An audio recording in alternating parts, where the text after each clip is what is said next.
Biterwa nuko cyangwa se birimo guterwa n'ikibazo kirimo kubera mu gihugu cya Iran cyangwa se intambara irimo kuba hagati ya Amerika, Israel ndetse na Iran. Ibyo rero bikaba byaratumye Iran ifunga wa muhora wayo cyangwa se umuhora unyuramo amato agaburira ku kigero cya 25 nk'uko bivugwa ku isi by'ibikomoka kuri peteroli. Birumvikana rero yuko uwo muhora iyo ufunzwe bigira ingaruka ku isi yose kubera yuko peteroli, essence nyinshi ndetse n'ibindi binyuzwa muri uriya muhora binyura hariya. Nuko byumvikana neza yuko yaba ari hano mu Rwanda cyangwa se n'ibindi bihugu bibona serivisi ziturutse ku mato anyura muri uriya muhora, ubwo nuko kuvuga yuko izo serivisi zafunze, ari nayo mpamvu rero ibiciye cyangwa se ibikomoka kuri peteroli byazamutse.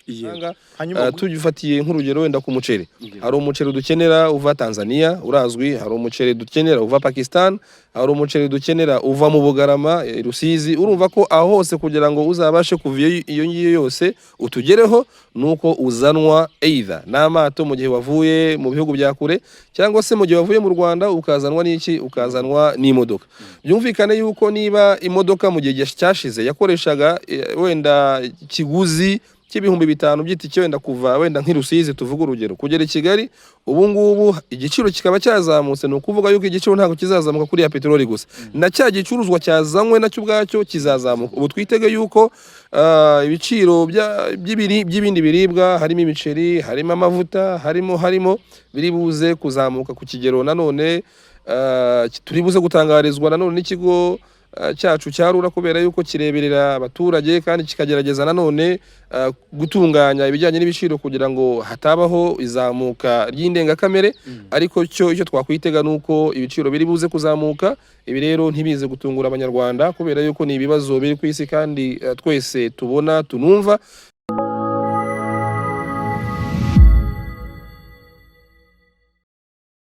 Yego, turi mu karere ka Bugesera ni mu burasirazuba bw'u Rwanda mu murenge wa Gashora, nyuma yuko urwego ngenzuramikorere rura ruhinduye ibiciro ku bikomoka kuri peteroli ndetse na lisansi, ubwo bijyana no guhinduka kw'ibiciro by'ingendo mu gihugu. Turi kumwe n'umwe mu bafite uko badusobanura ku kijyanye n'izi mpinduka za peteroli na lisansi, ingaruka zishobora kugira mu ngendo ndetse n'ibicuruzwa ku masoko. Uratangira utwibwira, unanatubwire guhinduka kwa peteroli ntabwo ari bishya, bisanzwe bibaho, impinduka zibaho bitewe n'isoko mpuzamahanga, ariko ibi biba kubera iki? Amazina nitwa Niyigaba Abdulrazak, nkaba rero nishimiye kuba turi kumwe namwe kuri uyu munsi bitewe n'ibibazo birimo kubera mu burasirazuba bwo hagati. Tumaze iminsi turimo kumva bitandukanye cyangwa se ku ntambara hagati ya Amerika, Israel ndetse na Iran. Icyo kibazo rero ndibuze kugisubiza nk'umuturage usanzwe cyangwa se nk'umuntu ukurikirana amakuru hirya no hino. Ihinduka rero ry'ibiciro ku masoko cyangwa se izamuka ry'ibiciro cyane cyane peteroli, essence nk'ibyo ngibyo biterwa nuko cyangwa se birimo guterwa n'ikibazo kirimo kubera mu gihugu cya Iran cyangwa se intambara irimo kuba hagati ya Amerika, Israel ndetse na Iran. Ibyo rero bikaba byaratumye Iran ifunga wa muhora wayo cyangwa se umuhora unyuramo amato agaburira ku kigero cya 25 nk'uko bivugwa ku isi by'ibikomoka kuri peteroli. Birumvikana rero yuko uwo muhora iyo ufunzwe bigira ingaruka ku isi yose kubera yuko peteroli, essence nyinshi ndetse n'ibindi binyuzwa muri uriya muhora binyura hariya. Nuko byumvikana neza yuko yaba ari hano mu Rwanda cyangwa se n'ibindi bihugu bibona serivisi ziturutse ku mato anyura muri uriya muhora, ubwo nuko kuvuga yuko izo serivisi zafunze, ari nayo mpamvu rero ibiciye cyangwa se ibikomoka kuri peteroli byazamutse. Yego. Hanyuma guhinduka mu mihindagurikire mu bijyanye na politike mu karere muri Middle East, mu burasirazuba bwo hagati, ubwo ndavuga intambara ishamiranyije Iran na Amerika, byaba ari byo biri kugira ingaruka turi kubona izamuka ry'ibi biciro ku isoko mpuzamahanga ry'ibya lisansi? Uko byagenda kose intambara uko yaba bimeze kose, aho yaba iri hose igira ingaruka no ku bindi bihugu. Ubu tuvugana ibirimo kubera ku isi kano kanya birimo kubera mu burasirazuba bwo hagati, ariko ingaruka zabyo natwe hano zirimo kutugeraho kubera yuko mu minsi yashize mbere yuko bino bibazo bitangira peteroli, lisansi byari ku giciro cyiza. Ndabyibuka mu mezi ane ashize lisansi yaguraga hafi 1800 igenda irazamuka gatoya 1900 gutyo, ariko uko tuvuga nuko nguko ndakeka rura yamaze gutangaza yuko igiciro cya litiro ya lisansi ndetse na petroli byazamutse kurushaho. Ibi ni kuvuga yuko na za gahunda za transport cyangwa se amatike yaho umuntu yavaga n'ahajya uko byagenda kose biri buze guhinduka, cyane ko nabo babigaragaje mu barwa basohoye ku munsi w'ejo. Ni ukuvuga yuko ku muntu uva i Kigali cyangwa se ku muntu wavaga i Nyanza ya Kicukiro ajya mu Bugesera ahitwa i Gashora yishyuraga amafaranga 500. Ibyo bibazo bitaraba, ariko ubu tuvugana bamaze kongeraho amafaranga agera kuri 800 kuri cya giciro gisanzwe, aho igiciro ubu ngubu cyavuye ku 500 cyageze ku 2293. Birumvikana yuko cyangwa se narindwi niba ntibeshye, birumvikana yuko hari impinduka zabaye, kandi izo mpinduka ntago zatewe n'u Rwanda hano. Impinduka zatewe yuko ibyo twabonaga byanyuzwaga kuri uriya muhora wa Hormuz ubu ngubu ntago bigishoboye kuba byahatambuka bitewe n'ibyo bibazo biri hari. Ibi rero nanibutsa abantu batandukanye yuko burya hari imihora ikomeye ku isi cyangwa se hari inzira zikomeye ku isi zikoreshwa mu gutambutswaho ibicuruzwa bitandukanye, harimo n'ibikomoka kuri petroli. Harimo uwo muhora wa Hormuz kano kanya urimo kuvugwa cyane bitewe yuko igisirikare cyangwa se Irani barawufunze bitewe n'ibibazo bihari hagati yabo ndetse n'igihugu cya Israel na Amerika. Ariko nanone hari indi mihora nayo ikomeye inyuzwamo ibicuruza. Hari umuhora witwa Panama Canal, uwo nawo ni umwe mu mihora ikomeye cyane. Hari umuhora witwa Canal de Suez hari mu Misiri, nawo ni umuhora ukomeye unyuzwamo ibicuruzwa byinshi bitandukanye, cyane yuko uhuza inyanja itukura ndetse na Mediterane. Hari umuhora wundi witwa Bab el-Mandeb uhuza cyane inyanja itukura ndetse na Atlantique. Urumva ko ni imihora myinshi cyangwa se ni imihora igeze kuri 5 ikomeye ku isi inyuzwamo amato menshi ndetse n'ibicuruzwa byinshi biva mu burasirazuba bwo hagati n'ibindi biva i Burayi ndetse bigaburira bino bihugu bindi bitandukanye.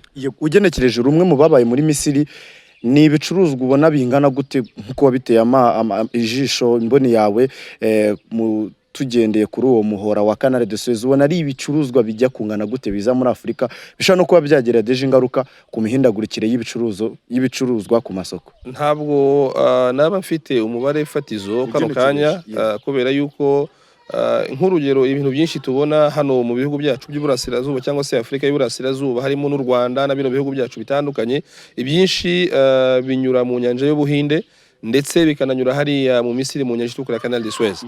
Urumva rero yuko iriya niyo nzira yo hafi ituma ibicuruzwa yibasha kugera inaha ngaha iwacu hakiri kare. Ubwo rero Canal de Suez ni ahantu cyangwa se ni imwe mu nzira z'ingenzi cyane zishobora kuba zaba ari inkingi ya mwamba mu kugaburira ibihugu byacu ibingi bitubamo. Birumvikana yuko rero ibicuruzwa biva hariya bari ibicuruzwa ushobora kuba bitajya hasi y'ikigero cya 25% cy'ibyinjira mu bihugu byacu. Urumva rero yuko hariya hafite imbaraga cyangwa se hafitiye umumaro bino bihugu byacu duturiye cyangwa se bino bihugu byacu muri rusange. Ubwo rero haramutse yagize ikibazo nk'uko turimo kubyumva ku muhora wa Hormuz, byaterana none n'izindi ngaruka mu bihugu byacu bitandukanye. Umuturage usanzwe uri Gashora no mu bindi bice bitandukanye araza kwitwara gute muri iri hindagurika ry'ibiciro bya lisansi na mazutu? Unanatubwire ibicuruzwa bisanzwe byo ku isoko ko bigiye n'ubundi nabyo gutumbagira, abantu baraza kubaho bate? Ese tuvuge ko byacetse? Nk'uko rero twabigaragarijwe mu itangazo ryasohowe ejo nijoro n'ikigo cya Rura, byumvikane yuko bo bagaragaje yuko hari impinduka zabaye ku bijyanye n'ibikomoka kuri petroli. Banagaragaza yuko koko n'igiciro cyari kiriho kiri bwiyongere. Ibi rero ntabwo bihagarara gusa kuri petroli, kubera yuko burya n'ibicuruzwa byinshi cyangwa se n'ibiribwa byinshi dukenera. Murabizi ko benshi duturiye umujyi wa Kigali cyangwa se mu nkengero zawo ntabwo dukunze guhinga cyane. Mbese ibihingwa tubona mu mujyi wa Kigali ndetse no mu nkengero zawo bikomoka mu ntara nyinshi zitandukanye cyangwa se mu ntara zitandukanye zigize igihugu cyacu cy'u Rwanda. Urugero natanga tugifatiye nk'urugero wenda ku muceri, hari umuceri dukenera uva Tanzania urazwi, hari umuceri dukenera uva Pakistan, hari umuceri dukenera uva mu Bugarama, Rusizi. Urumva ko aho hose kugira ngo uzabashe kuva iyo ngiyo yose utugereho nuko uzanwa either n'amato mu gihe wavuye mu bihugu bya kure, cyangwa se mu gihe wavuye mu Rwanda ukazanwa n'iki, ukazanwa n'imodoka.